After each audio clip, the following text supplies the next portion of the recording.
Hey guys, today let's talk about how to make the Mc4 assembling.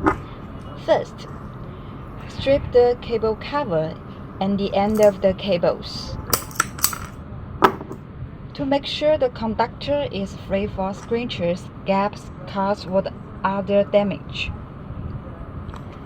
Second, push the cable into the clipping pilot. Reverse pull to make sure the connection is reliable.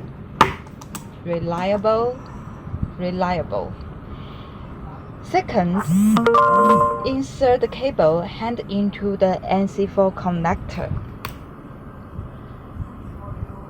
There is a clink when the installation is in place. Finally, using the Mc4 spanner to tight. The nut is now screwed to the end, leaving a gap. It's our new style of clipping pilot, and you can order it in our online store in AliExpress. Please check the link in our video. Thanks for your watch. See you next time. Bye bye.